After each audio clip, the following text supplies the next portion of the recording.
करने वाले हैं वो क्लास 7 की जो है NCERT का सीरीज़ चला रहे हैं हम लोग साइंस ग्रुप का। ठीक है, तो आज जो हम लोग चैप्टर देखेंगे वो आपका है 5 चैप्टर है। ठीक है, तो आज हम लोग 5 देखेंगे और ये क्लास कौन सा है, तो ये आप क्लास 7 की साइंस की है। ठीक है, तो ये साइंस की हम लोग सीरीज़ चला रहे हैं और जितने भी इसमें पॉइंट होंगे तो उसको हम लोग देख लेंगे।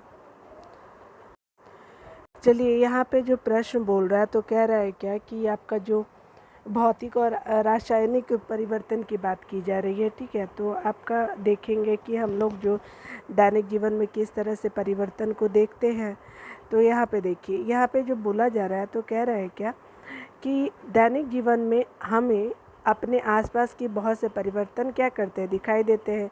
इन परिवर्तनों में एक से अधिक पदार्थ सम्मिलित हो सकते हैं। ठीक है, यानी एक भी हो सकते हैं और एक से ज़्यादा भी हो सकते हैं।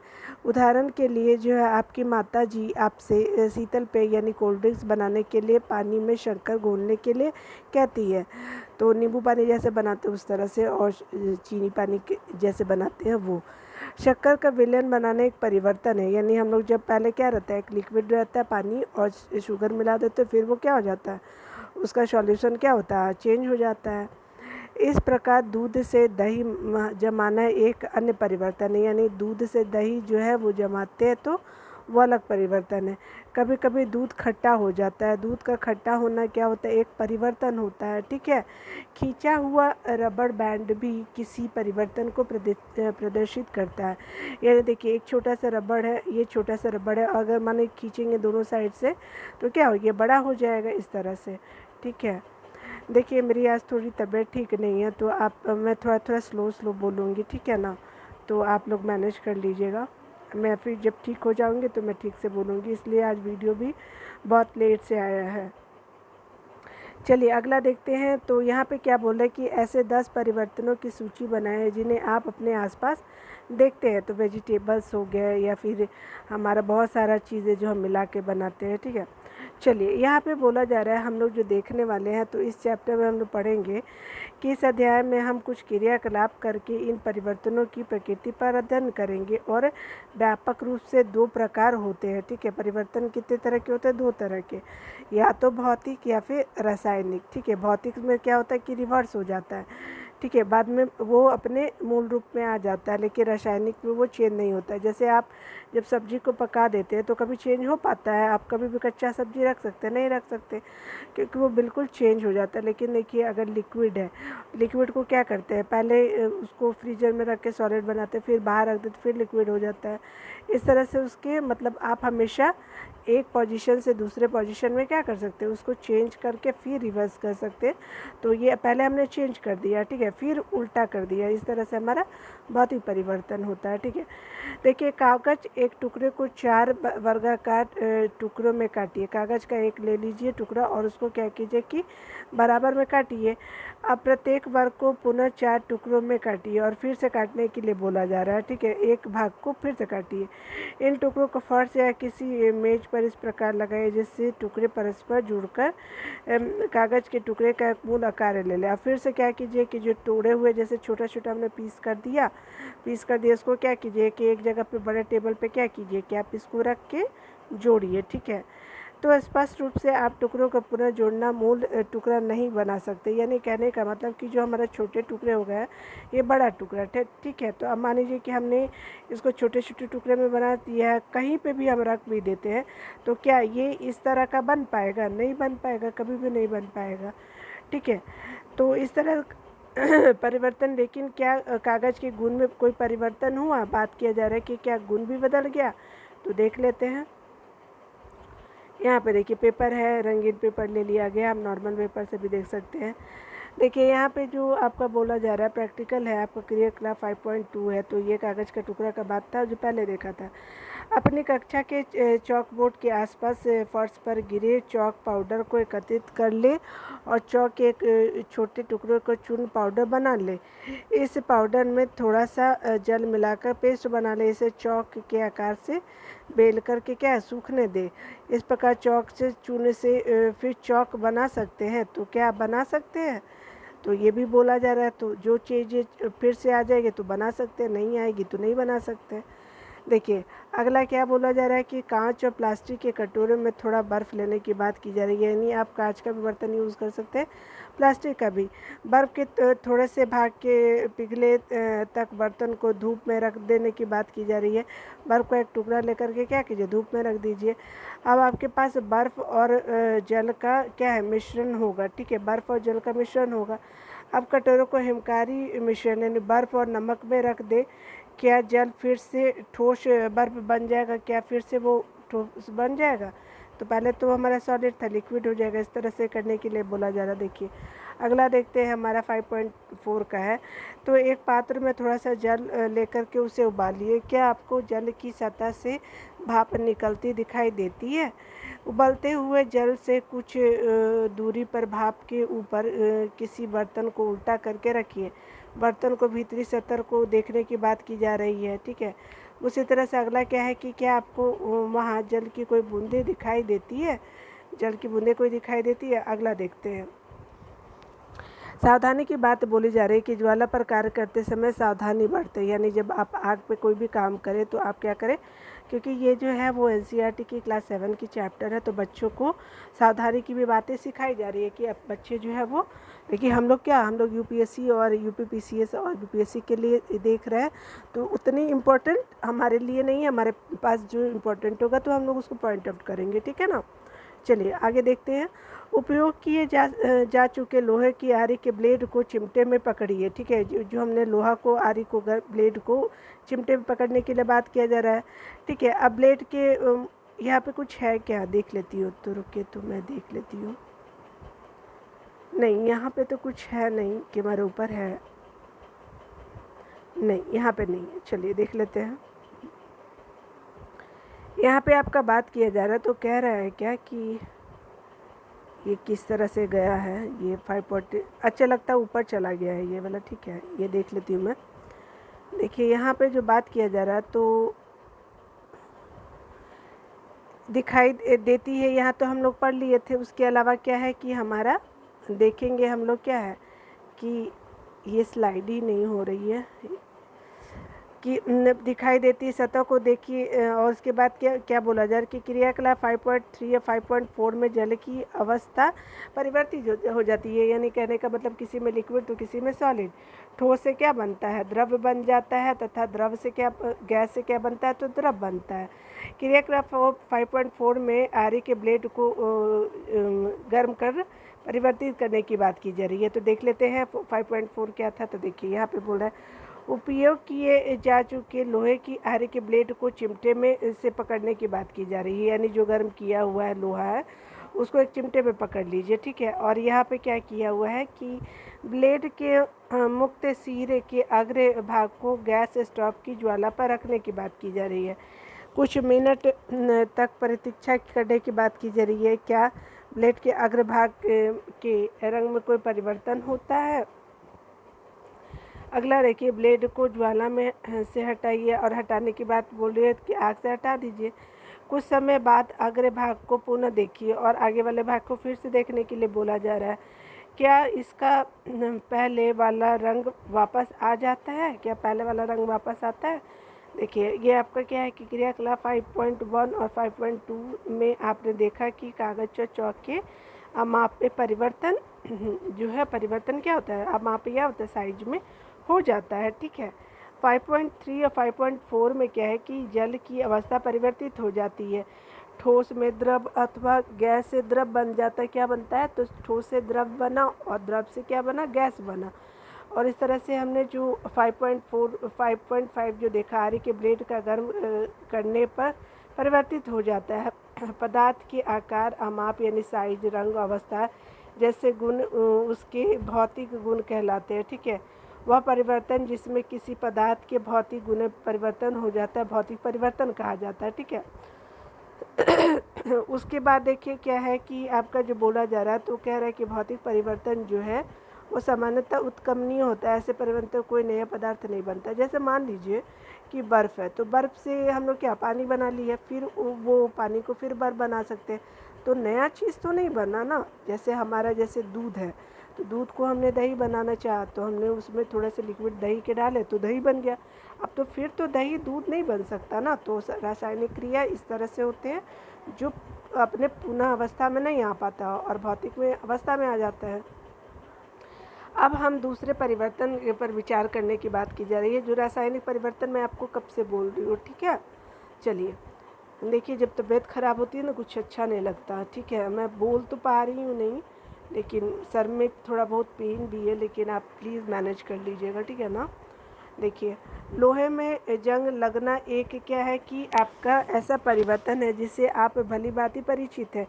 यदि आप लोहे के एक टुकड़े को कुछ दिनों के लिए खुले में छोड़ दें तो इस पर भूरे रंग के पदार्थ की परत जम जाती है। कब? तो भूरे रंग की। कौन से कलर की? भूरे रंग की। कुछ दिन तक हम लोग खुले में छोड़ दे तो यह पदार्थ जंग कहलाता है। और ये क्या कहलाता है? जंग कहलाता है। और जंग लगना कहलाता है प्रक्रम जो होता है, जंग लग जाता है।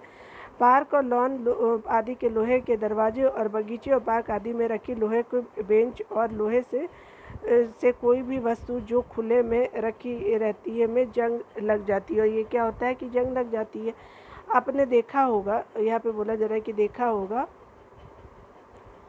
कि घर में रखी कुल्हाड़ी, हथौड़ा आदि को वायु में कुछ दिनों तक खुला रख देने पर उनमें क्या होता है कि जंग लग जाती है, ठीक है।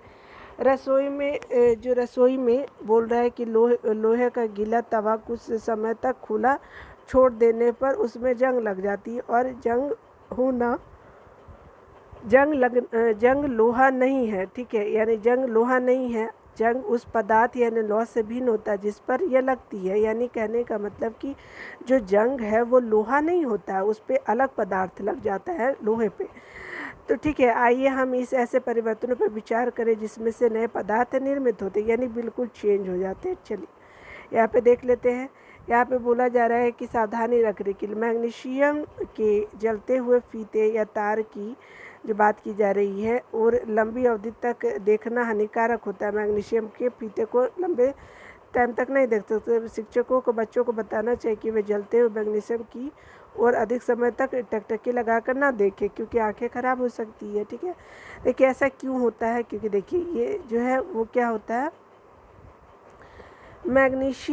मैग्नीशियम जो होता है आपका क्या होता है कि मैग्नीशियम की पतली पट्टी जो होती है, ये क्या मैग्नीशियम की पतली पट्टी, उसके अलावा क्या फीता हो गया, तार टुकड़ा लेने की बात की जा रही है। इसके सिरों को रेगमाल से साफ़ करने की बात की जा रही है, यानी साफ़ कर देने की बात की जा रही है। देख लेते हैं मैग्नीशियम का जलता हुआ फीता बता रहे। देखिए मैग्नीशियम है ना, ये मैग्नीशियम का जलता हुआ फीता है, ठीक है। देखिए अगला देख लेते हैं, ऊपर में जो है कर लीजिए। यहाँ पे क्या बोला जा रहा है, तो आपको इसके सिरों को रेग माल से साफ़ करने की बात की जा रही है, ठीक है। सिरों को मोमबत्ती की लौ के पास लाइए बात की जा रही है कि मोमबत्ती के लाने की बात की जा रही है। यह चमकदार श्वेत प्रकाश देती हुई लगेगी, ठीक है, जलने लगेगी। और क्या देगा, तो सफ़ेद रंग का देगा। पूरी तरह जलने के बाद कुछ श्वेत भस्म शेष रह जाती है। और बाद में क्या होता है कि श्वेत भस्म जो है वो शेष रह जाता है। क्या भस्म मैग्नीशियम के फीते जैसी लगती है, और ये जो है मैग्नीशियम के फीते जैसी लगती है। इस परिवर्तन को निम्नलिखित समीकरण द्वारा व्यक्त किया जा सकता है। और बाद में जो है एग्जाम्पल देखिए, मैग्नीशियम जो होता है और ऑक्सीजन को जब मिलाते हैं तो क्या बनता है, मैग्नीशियम ऑक्साइड बनता है। क्या बनता है, तो मैग्नीशियम प्लस ऑक्सीजन जो होता है मैग्नीशियम ऑक्साइड बनता है। यहाँ पे देखिए अब क्या बोला, ध्यान दें कि यहाँ लिखिए समीकरण गणित में प्रयुक्त समीकरणों से भिन्न होता है। इस प्रकार के समीकरणों में तीर का अर्थ बनना या हो जाता है, ठीक है, यानी जो हम बनाते हैं। इस पुस्तक में रासायनिक परिवर्तनों की संतुलित करने का कोई प्रयास नहीं किया जा रहा है और न ही यह छात्रों से अपेक्षित है। यानी बैलेंस करने का ज़रूरत नहीं है आपको, इसलिए क्योंकि आप अभी छोटे क्लास में, जब इसकी ज़रूरत होगी तो हम लोग कर लेंगे। देखिए यहाँ पे बात किया जा रहा है, भस्म को एकत्रित करके इसमें जल की कुछ मात्रा मिलाइए। मिलाने की बात की जा रही है। मिश्रण को अच्छी तरह हिलाइए। मिश्रण का लाल और नीले लिटमस पत्र से परीक्षण कीजिए। और क्या किया जा रहा है कि परीक्षण करने की बात की जा रही है। उसके अलावा क्या है कि क्या मिश्रण लाल लिटमस को नीला कर देता है, जो है वो मिश्रण जो है लाल लिटमस को नीला कर देता है। क्या मिश्रण नीले लिटमस को लाल कर देता है, क्या लाल नीला और नीला जो है वो क्या कर देता है, लाल कर देता है। इस परीक्षण के आधार पर आप जलीय विलयन को किस रूप में वर्गीकृत करेंगे, अम्लीय अथवा क्षारीय। ठीक है, ये देखिए अम्लीय करेंगे या क्षारीय करेंगे।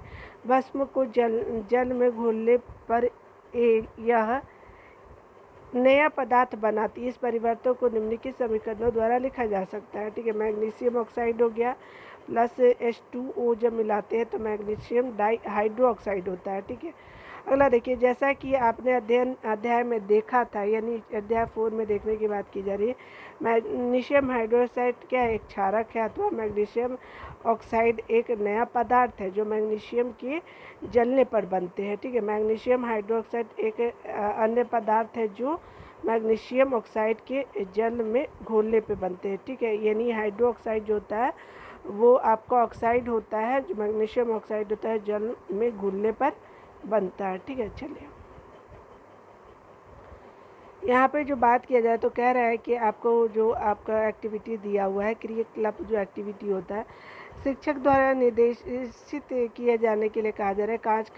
कांच के गिलास या कटोरे अथवा चौड़े मुंह की बोतल में क्या कीजिए कि आधा कप पानी भर के इसमें क्या कीजिए कि चम्मच यानी कॉपर सल्फेट यानी नीला तोता घोल लीजिए। इस विलयन में तनु सल्फ्यूरिक अम्ल की कुछ बूंदें मिलाने की बात की जा रही है। आपको नीला रंग का विलयन मिल जाएगा। और क्या है कि आपको नीला रंग मिल जाएगा। एक परख नली अथवा कांच की छोटी बोतल में विलयन का थोड़ा सा नमूना बचा लीजिए। और बोला जा रहा है कि एक परख नली या कांच की छोटी बोतल में क्या कि विलयन का थोड़ा सा नमूना बचा लेने की बात की जा रही है। शेष विलयन में एक कील अथवा उपयोग किए जा चुके ब्लेड का टुकड़ा डाल लीजिए। लगभग क्या होता है कि आधे घंटे तक प्रतीक्षा कीजिए और विलयन के रंग को देखने की बात की रहे। इसकी तुलना अलग से बचाए गए नमूनों वाले विलयन के रूप के रंग से करने की बात की जा रही है। यानी देखिए, पहले इस तरह का कॉपर सल्फेट यानी जो है वो क्या नीला है विलयन है, उसी तरह से आयरन सल्फेट बन जाता है हरा कलर का। लोहे के साथ अभिक्रिया के कारण कॉपर सल्फेट विलयन के रंग में परिवर्तन हो जाता है लोहे के कारण। ठीक है, चलिए यहाँ पे बोल रहा है कि क्या आपको विलयन के रंग में कोई परिवर्तन दिखाई देता है। चलिए अगला देख लेते। कील या ब्लेड को बाहर निकाल लेने की बात की जा रही है क्योंकि इसमें कोई परिवर्तन दिखाई नहीं दे रहा है। ठीक है, क्योंकि कोई परिवर्तन दिखाई देते तो वे कॉपर सल्फेट और लोहे के बीच अभिक्रिया के कारण होते हैं। यानी कहने का मतलब कि अगर परिवर्तन दिखाई देते तो हम क्या होता है कि कॉपर और सल्फेट और लोहे के बीच अभिक्रिया के कारण ही दिखाई देते हैं। ठीक है, अगला देखिए। विलयन के जो बात की जा रही है, विलयन के रंग का नीले से हरा हो जाना जो है, यानी कहने का मतलब कि विलयन का जो कलर होता है नीले से हरा हो जाने का मतलब एक नए पदार्थ आयरन सल्फेट के बनने के कारण होता है। और ये क्या है कि आयरन सल्फेट जब बनता है तो इसके कारण होता है। देखिए, लोहे की कील पर भूरा निक्षेप कॉपर या पदार्थ की परत के कारण होता है। ये क्या होता है कि परत के कारण होता है, जो एक अन्य नया पदार्थ है। हम इस अभिक्रिया को निम्न प्रकार से व्यक्त कर सकते हैं। ठीक है, यहाँ पे देख लेते हैं कि किस प्रकार से व्यक्त कर सकते हैं। कॉपर सल्फेट का विलयन है और ये क्या किया जा रहा है, जिसको हम लोग CuSO4 बोलते हैं का होल ब्रैकेट है। और ये क्या है, 4 लिखा नीला तोता हो गया। उसके क्या किए कि लोहा Fe से डिनोट करते हैं। और तो क्या बना कि आयरन सल्फेट बना, विलयन बना FeSO4 हरा के साथ बना और कॉपर बना भूरा निक्षेप के साथ। चलिए अगला क्या बोला जा रहा है कि क्रियाक्रम 5.8 की बात की जा रही है। किसी परख नली में लगभग 1 चम्मच सिरका लीजिए बोला जा रहा है। इसमें चुटकी भर खाने का सोडा डालिए। आपको एक बुदबुदाहट की ध्वनि सुनाई देगी और गैस के बुलबुले बाहर निकलते दिखाई देंगे। ठीक है, 5.5 में बात की जा रही है। ठीक है, दिखाई गए और व्यवस्था के अनुसार ताजे बने भूरे चूने के पानी से गुजारिए, बात की जा रही है गुजारने का। चूने का पानी तैयार करने की विधि जो है अध्याय 4 में बताई गई। यानी आप जैसे क्या कीजिए, एक पानी ले लीजिए और उसके बाद चूना का पानी डाल दीजिए, उसको मिला लीजिए और आपको क्या है कि बाहर निकाल दीजिए एक दूसरे बर्तन में, तो चूना का पानी तैयार किया जा चुका होता है। ठीक है, तो चूने के पानी में क्या परिवर्तन देखेंगे बोला जा रहा है। तो देखिए यहाँ पे बोला जा रहा है कि परख नली में परिवर्तन निम्न प्रकार से होते हैं। तो आपका देखिए सिरका जिसको एसिटिक अम्ल बोलते हैं, और खाने का सोडियम क्या होता है, सोडियम हाइड्रोजन कार्बोनेट होता है। और क्या बनता है, तो जब एसिटिक अम्ल और खाने का सोडा जब मिलाते हैं तो क्या बनता है, CO2 यानी कार्बन डाइऑक्साइड और अन्य पदार्थ बनता है। ठीक है, तो इस तरह का हो गया। देखिए यहाँ पे जो है ना, यहाँ पे जो है देखिए यहाँ पे बन गया पूरा। और उसके अलावा क्या है कि आपका बना सिरका और खाने का सोडा पानी मिला दिए और आपका क्या बन गया, कार्बन डाइऑक्साइड ऊपर से निकल रहा है और ये आपका चूने का पानी नीचे बन गया। ठीक है, ये वाला आपका दिख रहा है ना, ये दिख रहा है, ये इस तरह से चूने का पानी है। और ये क्या है कि चूने के पानी में से गैस को गुजारने की व्यवस्था की गई है। ठीक है, चलिए अगला देख लेते हैं हम लोगों के क्या है। देखिए यहाँ पे डिटेल में दिया हुआ है कि कार्बन डाइऑक्साइड और चूने के पानी के बीच अभिक्रिया निम्न प्रकार से होती है। तो कार्बन डाइऑक्साइड और चूने की प्रक्रिया जो होती है किस तरह से होती है, तो कार्बन डाइऑक्साइड जिसको CO2 से डिनोट करते हैं, और चूने का पानी का फार्मूला क्या होता है, CaOH2 होता है।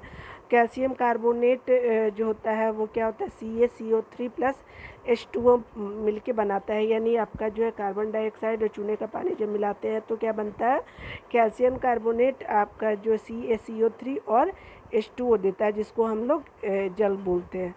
ठीक है, अगला देखिए, जब कार्बन डाइऑक्साइड को चूने के पानी में प्रवाहित किया जाता है तो कैल्शियम कार्बोनेट बनता है। क्या बनता है, तो कैल्शियम कार्बोनेट, जिससे चूने का पानी दूधिया हो जाता है। चूने के पानी का दूधिया हो जाना कार्बन डाइऑक्साइड का मानक परीक्षण है। यानी इस तरह से आपका मानक माना जाता है कि आपका दूधिया हो गया तो कार्बन डाइऑक्साइड का मानक परीक्षण हो गया है। आपका जो है आप इसका प्रयोग अध्याय 6 में यह दिखाने के लिए करेंगे कि हम श्वसन में जो वायु बाहर निकालते हैं इसमें कार्बन डाइऑक्साइड की अधिक मात्रा होती है। ठीक है, चलिए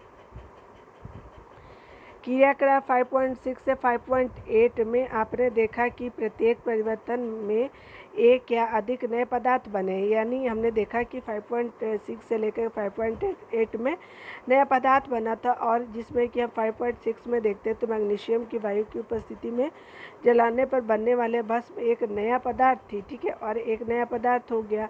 क्रियाकलाप 5.7 में कॉपर सल्फेट की लोहे के साथ अभिक्रिया में आयरन सल्फेट और कॉपर बने। यानी कहने का मतलब कि हमारा जो क्रियाकलाप 5.7 में कॉपर सल्फेट की लोहे के साथ अभिक्रिया से आयरन सल्फेट और कॉपर बने थे। ये दोनों नए पदार्थ थे। ठीक है, ये दो पदार्थ जो है वो नए हैं। कॉपर और लोहे के ब्लेड पर निक्षेपित हो गया था। और बात किया जा रहा है कि क्रियाकलाप 5.8 में क्या है कि सिरका और खाने के सोडे की अभिक्रिया से कार्बन डाइऑक्साइड बनी है। यानी कहने का मतलब कि सिरका और हम खाने का पानी जब मिलाते हैं, जो हमने आपका वो परीक्षण किया है, तो उसमें क्या बनता है, तो CO2 बनता है। ठीक है, जिसमें चूने के पानी को दूधिया कर दिया था। ठीक है, ये ऊपर हमने देखा। क्या आप इस अभिक्रिया से बनने वाले पदार्थ का नाम बता सकते हैं, तो देख लेते हैं हम लोग। ऊपर एक ही मिनट तो है, देख लेते हैं। चलिए यहाँ पे क्या बना था, चूने के पानी बन गया था आपका, और आपका चूने का पानी बना था, ये एक तरह बना था ना। देखिए CO2 निकल रहा और चूना का पानी बन गया था। चलिए अगला देखते हैं हम लोग। बोला जा रहा है, कह रहा है क्या कि आपका जो बोल रहा है कि वह परिवर्तन जिसमें से क्या बोला जा रहा है कि वह परिवर्तन जिसमें एक अथवा एक से अधिक नए पदार्थ बनते हैं रासायनिक परिवर्तन हो जाते हैं। ठीक है, रासायनिक परिवर्तन को रासायनिक अभिक्रिया भी कहते हैं। ठीक है, आपका क्या बोला है कि रासायनिक परिवर्तन हमारे जीवन में अत्यधिक महत्वपूर्ण है। ठीक है, अगर मान लीजिए कि वेजिटेबल अगर नहीं पकेगा तो कैसे वो सब्जी बन पाएगा, पॉसिबल ही नहीं, कच्चा ही खाना पड़ेगा। फिर तो हम लोग वो हो जाएंगे, एंशियंट जो पर्सन थे उनकी तरह हो जाएंगे, सारे आदि मानव टाइप के खाना खाएंगे। सभी नए पदार्थ रासायनिक परिवर्तन के परिणाम स्वरूप ही बनते हैं। ठीक है, उदाहरण के लिए भोजन का पाचन, फलों का पकना होता है, आपका अंगूरों का किण्वन जो होता है जिसकी वजह से पकता है, उसके अलावा क्या होता है कि जो हम लोग जूस वगैरह पीते हैं ना, वही वाला किण्वन बोल रहा है, और विभिन्न रासायनिक परिवर्तनों के कारण होता है। ऐसा परिवर्तन होता है तभी होता है। औषधि भी रासायनिक अभिक्रिया की श्रृंखला का क्या है, अंतो उत्पाद होती है, और ये क्या है कि बाद में बन के निकलती है।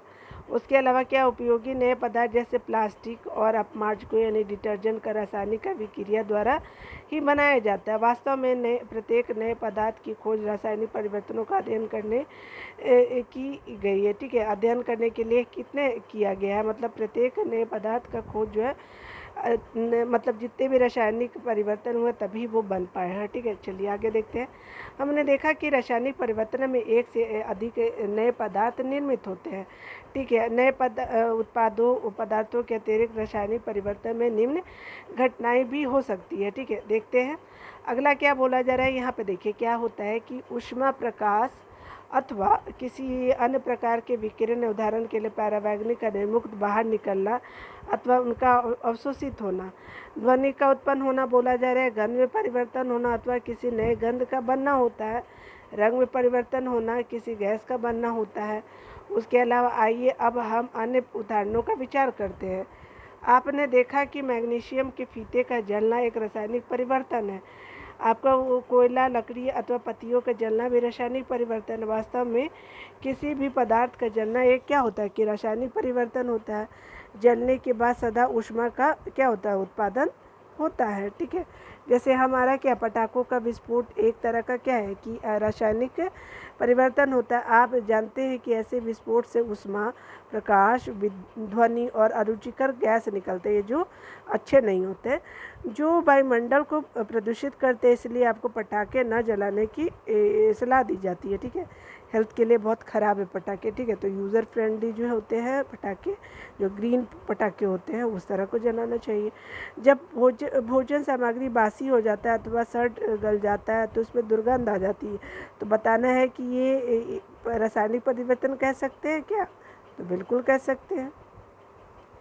सुरक्षात्मक आवरण की बात की जा रही तो कह रहा है कि अपने वायुमंडल में ओजोन की परत के बारे में अवश्य सुना होगा, यानी ओजोन परत के बारे में हमने तो सुना है। यह हमें सूर्य के प्रकाश में उपस्थित हानिकारक परावैंगनिक किरणों से बचाती है। कौन, तो आपका ओजोन की जो लेयर होती है। ओजोन परावैंगनिक विकिरण को अवशोषित कर लेती है और ऑक्सीजन में परिणत हो जाती है। ठीक है, ऑक्सीजन में भी बाद में बदल जाता है। ऑक्सीजन ओजोन से भिन्न होती है, ऑक्सीजन जो होता है ओजोन से भिन्न होता है। क्या हम ओजोन की अपघटन को रासायनिक अपघटन कह सकते हैं, तो आप बताइए कह सकते हैं कि नहीं। आगे देखते हैं। यदि ओजोन द्वारा परावैंगनिक विकिरण अवशोषित नहीं होती तो वह पृथ्वी की सतह पर पहुंच के हमें अन्य जीवों को हानि पहुंचाती। देखिए क्या होता है ना, सूरज है, सूरज की रोशनी जब अर्थ पे पड़ती है तो एक लेयर होता है। ठीक है, तो लेयर जो होता है समताप मंडल पे होता है, तो वो लेयर जो है ना, जितना हमारे पृथ्वी पे सनलाइट आना चाहिए उतना ही आता है, और जितना भी बचा रहता है वो रिफ्लेक्ट कर देता है सन के पास। और इसलिए क्या होता है कि हम या फिर कोई भी पेड़ पौधे जानवर जो होते हैं एक लिमिट में सूर्य की रोशनी पा पाते हैं, और हेल्थ के लिए अच्छा होता है लिमिट में रहना। ठीक है, अगर लिमिट से ज़्यादा हो गया तो हमको कैंसर वगैरह और बहुत सारी स्किन प्रॉब्लम हो सकती है। ठीक है, देखिए इसके बाद क्या होता है कि ओजोन इस विकिरण से हमें सुरक्षा प्रदान करने में प्रकृति आवरण की तरह क्या करता है, कार्य करता है। ठीक है, मैंने आपको बता दिया। अगर लेयर जैसे अभी सुना गया है कि आप पढ़ते भी होंगे कि ओजोन लेयर में छेद हो गया, तो अभी बोला जा रहा है कि थोड़ा सा वो पहले से ठीक हुआ है। ठीक, क्योंकि हमने पॉल्यूशन को थोड़ा सा अलग अलग तरह से कंट्रोल भी किया है, तो इससे देखा जा रहा है कि वो छिद्र जो है वो भर रहा है। संभवतः आपने देखा होगा कि यदि सेब को काटने के बाद तत्काल न खा लिया जाए तो उसके कटे हुए टुकड़े पर कौन सा कलर आ जाता है, तो भूरे रंग का हो जाता है। यदि आपने रंग में परिवर्तन नहीं देखा तो किसी सेब का एक टुकड़ा काटिए और उसे कुछ देर तक ऐसा ही छोड़ देने के लिए बोला जा रहा है। उसके बाद क्या कहने के बोल रहा है कि इसी प्रकार क्रियाकलाप आलू अथवा बैगन के टुकड़ों के दोहराने की बात की जा रही है। ऐसी प्रत्येक स्थिति में रंग का परिवर्तन वास्तव में किसी नए पदार्थ अथवा पदार्थों के बनने के कारण होता है। क्या यह परिवर्तन भी रासायनिक परिवर्तन नहीं है? देखिए जैसे हम लोग जब होली होती है तो देखते नहीं पकौड़ा बनाते हैं, आलू का पकौड़ा या फिर जो बैगन वगैरह होता है, इस तरह का देखने को मिलेगा। ठीक है, चलिए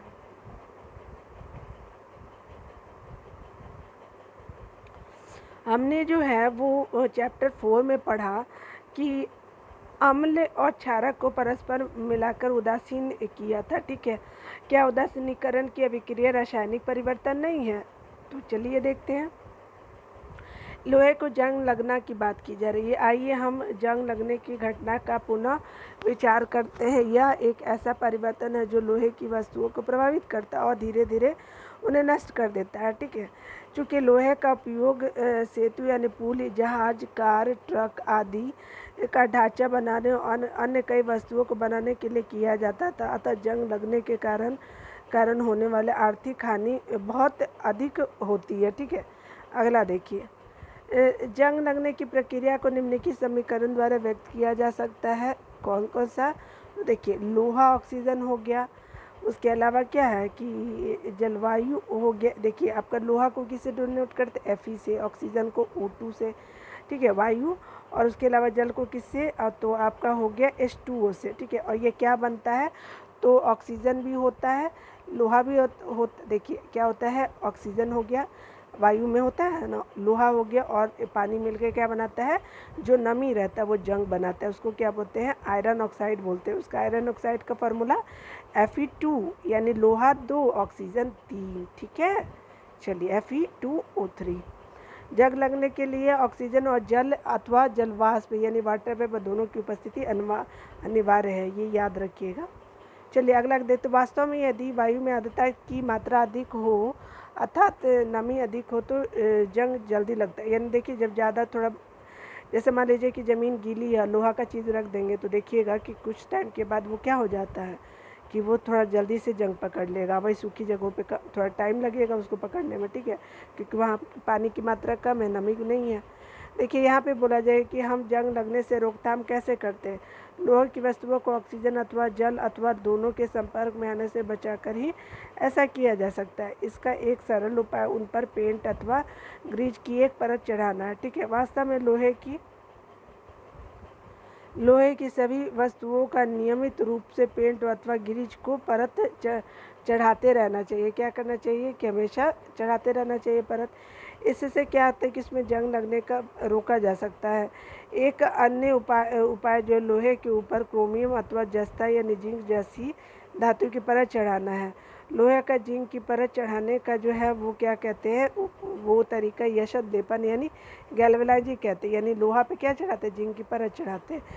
आपके घरों में पानी की आपूर्ति के लिए उपयोग होने वाले लोहे के पाइप यशत लेपित होते हैं।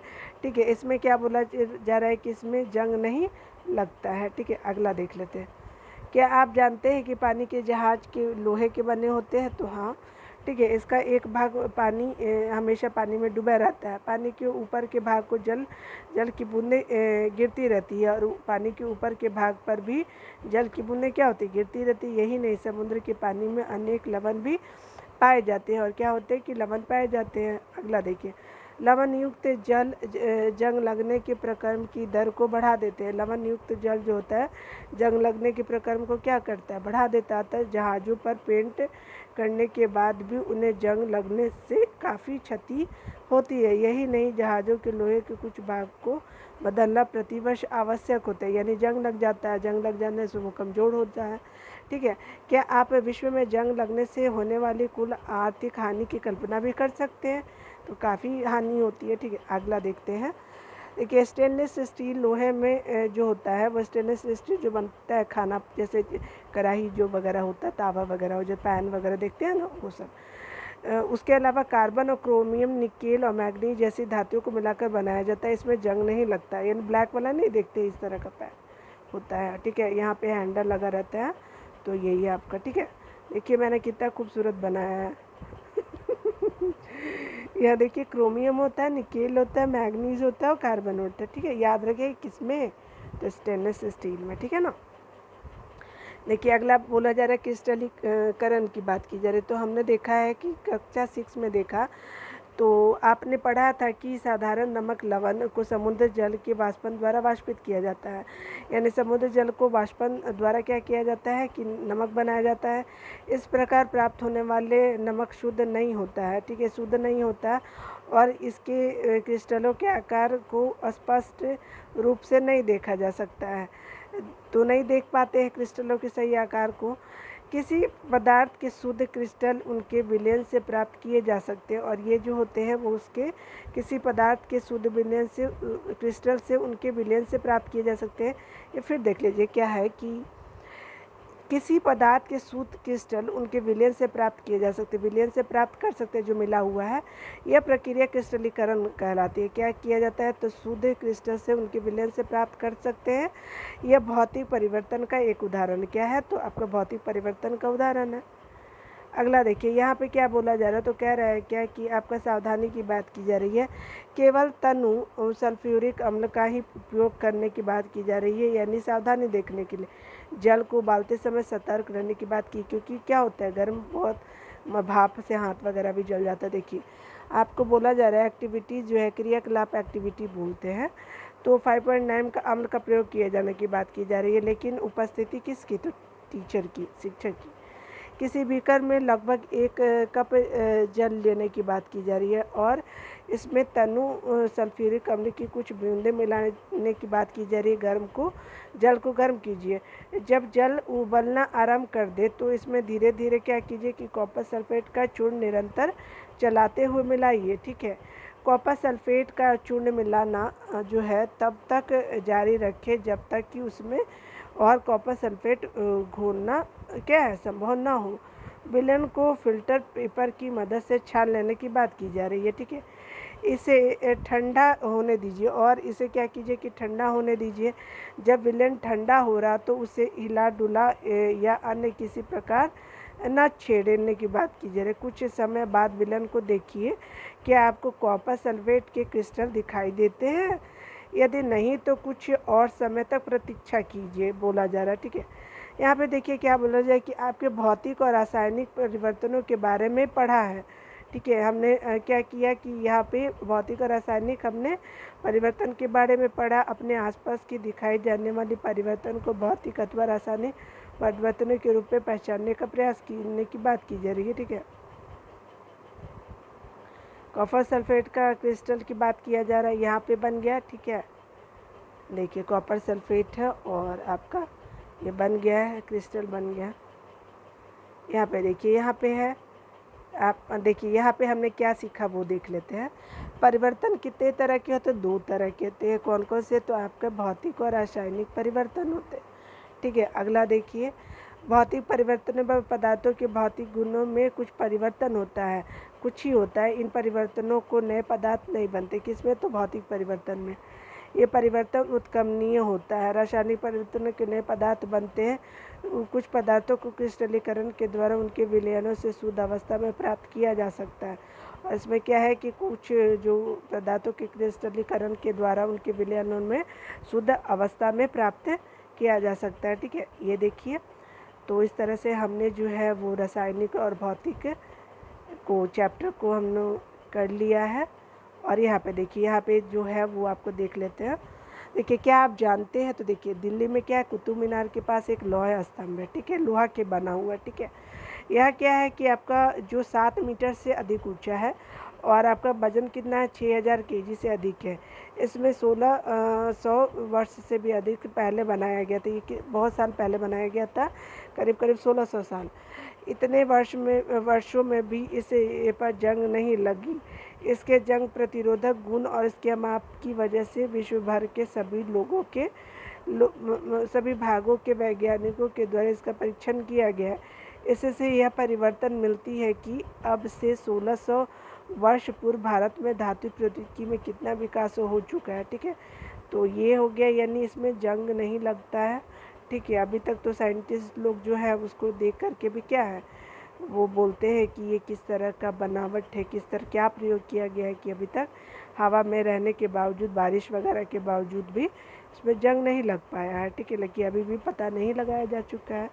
तो इस तरह से हमने आज जो है वो भौतिक और रासायनिक चैप्टर को भी कंप्लीट कर लिया। और जो है आपको अगर मेरा वीडियो थोड़ा सा भी अच्छा लगता है तो प्लीज़ हमारे चैनल को सब्सक्राइब कर लीजिएगा, ठीक है, और कमेंट और लाइक कर दीजिएगा। कोई भी सुझाव देना तो आप दे सकते हैं, ठीक है। तो आपका वीडियो देखने के लिए बहुत बहुत थैंक यू। मिलते हैं अगले वीडियो में, तब तक के लिए अपना ख्याल रखिए।